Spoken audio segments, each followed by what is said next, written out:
Alright, so my review of the Blood Meridian book by Cormac McCarthy. I hope I said his name right.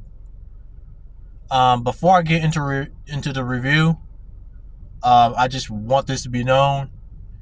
People, I do have trouble comprehending text and with trouble with comprehension with reading in general. So I just want to let you guys know that before I get into the review. So the review itself, the book, The Blood Meridian.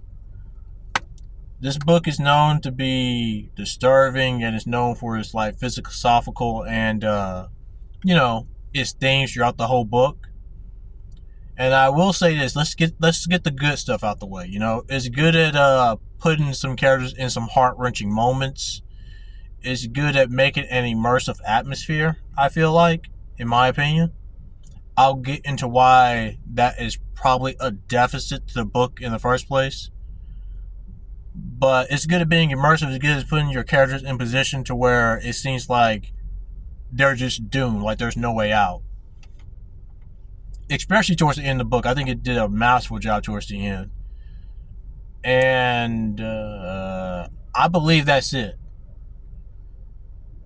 It's like there's just some parts where it really pulled at my strings. Not emotionally, but it really did make me cheer for the guys for them to win towards it. Cheers for several characters, right? It just made me cheer for several characters in the book to make me want them to win in the end. And even though nobody in this book is really a good person. So I just want to get that out the way. Now, to what I probably disliked about the book, this is probably going to be the lengthier part of the video right here. Just letting you guys know. I'm gonna get straight to the point. I don't think books like these, or maybe even Cormac McCarthy, right? Like, he probably isn't really the author that's right for me. This book probably wasn't made for an audience like me. So I just want to get that straight out of the way before I get into details that I didn't like from the book, because maybe it's less about the book and more about the audience, that some of the audience, which is me probably included in that just don't gravitate towards stories that are told like this, right? I really did not like how he would just how something is just being plain, right? Like them walking through the desert. He makes it seem like something philosophical or something deep when they're just plainly walking through the desert. And I know how that might appeal to a lot of people, but to me, when he does it constantly, not only when he does it constantly, when they're just like riding through the desert, but when there is so much death and he's constantly describing massacres and, gore and all that, because there's a lot of obscene imagery in this book through the text. It's like, after a while, it just feels like filler. Like, that's not the tough part for me. Wasn't digesting it because the content was too disturbing. It was because there was just so much of it to where it just felt like filler. It's like, let's get on with the story.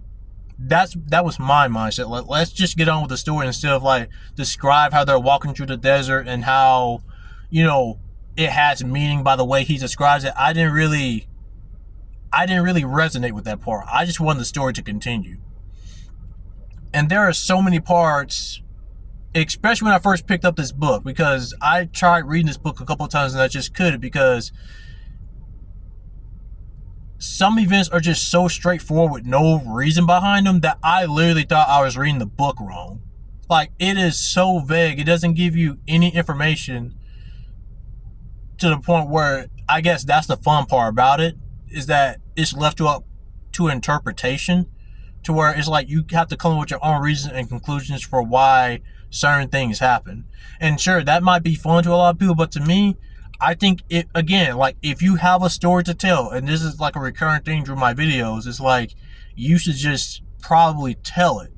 Just be honest in the story you're trying to tell, because it gets to a point to where you're scratching your head and it somewhat comes off kind of frustrating because you don't know where they're going with this. And in some cases, when certain characters like the judge, who that guy deserves his own video in and of itself, so does the kid. But with the judge, when he goes on his philosophical rants, it's like you can kind of get with some of the stuff he's saying, but after a while he just keeps talking, and it's like, I have no idea where he's going with this. I have no idea what he's talking about, and I've been lost track with it. And that's like a thing that constantly kept on happening. Like, I had to go back so many times and just go back over like what actually happened, because I'll just zone out. Like I said, I'm really bad at comprehension and all that. I just zone out because it's like nothing's really happening. Like, it seems like a lot of stuff is happening because he's describing the scenery and how that may foreshadow what's gonna go on later in the book, or what it means by them through like an analogy or a metaphor. He keeps on, like he does throughout the whole book, but it happens for so long and goes on for so long that I just got zoned out. Like, I just don't really resonate with all that philosophical type stuff. Like, don't get me wrong, I'm into it, but I'm saying it happens for so long without any actual story happening that I kind of just got taken out of it. So that's a whole nother thing. And to where it's like, when the story actually did progress, right? Like, when stuff was actually going on, and I don't mean like a massacre, I mean like an actual story. Like, if something happened to Glenn, if something happened to a reoccurring character like Tove, like, I'm saying a bunch of characters' names that you guys probably don't know because you never read, but if you read it, you know what I'm talking about, right? If something happened to a character, then that's when the story picked back up.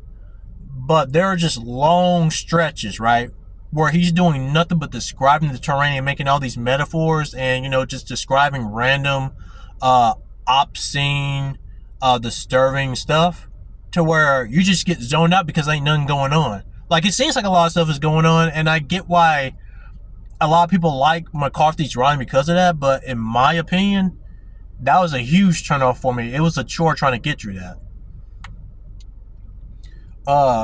Now, towards the end of the book, that's where I feel like the story more or less starts picking up. And it picks up in a big, big way, because towards the end, I can definitely see why people like or gravitate towards the judge so much, because just the way he's portrayed throughout the whole story, and how he's presented, especially towards the end, I feel like that was a master class on how to make somebody seem unstoppable. But yeah, in my opinion though, if I were to give the whole experience, it's like the book felt like a real chore. But I'm glad I read it, because when I read you stuff like that where it's left to up into interpretation, it's not really the book itself that I find interesting. It's how the fans and the readers who read this book, the ideas that they come up with. So I'll say this, I enjoy the book a lot, but it wasn't because of the book itself. It's like how the fans reacted or how they respond. They come up with their own ideas of what happened. That's the fun part to me. That's what I like from it. So yeah, I am glad that I read it, but it ain't really because of the book itself. It's, I guess, the people that are surrounding the book, right? And I believe that's it for the review. Again, I'm just not attracted to this type of writing. There are some parts in the book that are really good to me. Like, it puts the main character of the book, the kid, you never know his name throughout the book, but the kid, he's put in some situations that just make me want to root for not only him but the people around him. And I thought that was a really, really good way to make me invested. But other than that, for the most of the part, it was a real chore trying to get to those parts, though. Those parts that really pulled me in, it was a real chore trying to get through them. But yeah, that's probably it for the review. All in all, I have to say, the book to me just felt like a whole bunch of filler, and every now and again they'll get back to the to the actual story. Um, and as far as the philosophical themes that they try to put into place, it gets to a point to where you can't really understand what the book's trying to say to you. I don't know if that's done on purpose, and I can tell you what is done on purpose, that it is intentionally kept vague in some parts, and I think that kind of works against it in some cases, because you already don't know what the judge is saying half the time. At least for me, I'm just telling you my experience. I didn't really understand what the judge was saying half the time, and on top of that, you already have a vague story that you have to already put the pieces together yourself. That's a little bit too much for me. I found it a little bit frustrating trying to get you the book, right? So all in all, I think it's like vague to the part where it's a detriment to the story. And some of the philosophical parts, I thought they were really smart. What I felt like they were trying to do. Well, not they. What I felt like the author was trying to do. But it kind of fell flat because it seems like it was just a whole bunch of nonsense after a while, as the people like the judge kept talking, or as he kept on trying to explain the terrain and how it's relevant to the story, or how he's trying to make it big and meaningful. I thought that was a little bit much to go through the entire book for, right? Like like I said, I just got zoned out at a certain point. But yeah, I would again, I'm probably not the type of audience for this book. But as far as the judge or the kid goes, I will do a separate video on both of them. And yeah, that's my review of the book. I thought it was I'm not going to sit here and tell you that I enjoyed the book, but I mean, I was all right with it. I'll say that. I'm not going to sit here and say I hated it, because when the story got going, it got going in a big way. So I'm gonna say it was a pretty all right book.